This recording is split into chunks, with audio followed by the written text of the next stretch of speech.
రింగులో దాగున్న సీక్రెట్ బయట పెట్టారు సీఎం చంద్రబాబు.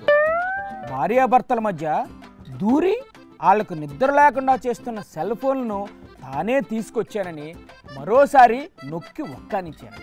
నమస్తే సార్, మీటింగ్ వచ్చిన వాళ్ళకు ఏం చెప్తారు సార్? ఇప్పుడంతా బాగుంటారు. రేపు ఎలా ఉంటారు?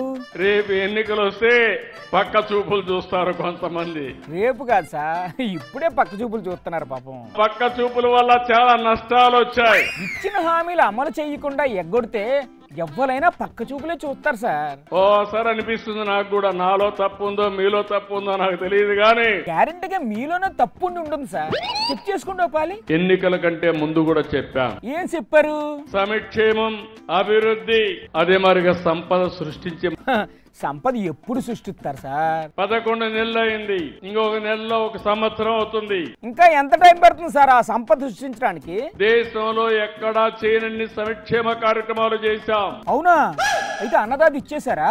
అన్నదాతకి 20,000 రూపాయలు ఇస్తా అన్న కష్టాలున్నాయి, ఇబ్బందులున్నాయి. కష్టాలు ఇబ్బందులు ఉంటే ఎలా ఇస్తారు సార్ మరి? కేంద్రం 6,000 ఇస్తుంది, రాష్ట్రం 14,000 ఇవ్వాలి. అదైనా ఎప్పుడు ఇస్తారో చెప్పండి మరి. కేంద్రం వేసిన రోజునే మీ అకౌంట్ లో డబ్బులు వేసే బాధ్యత తీసుకుంటామని చెప్పి కూడా నేను మీకు తెలియజేస్తున్నా. మరి తల్లికి వందనం సంగతి ఏంటి సార్? తల్లికి వందనం కూడా ఇస్తానని చెప్పాం. ఎప్పుడు ఇస్తారా తల్లికి వందనం? తల్లికి వందనం కూడా తొందరలోనే ఇస్తాం. పోనీ ఎంత మందికి ఇస్తారో చెప్పండి.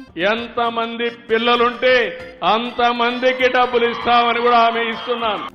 మీరు ఇస్తారు, వాళ్ళు తీసుకో.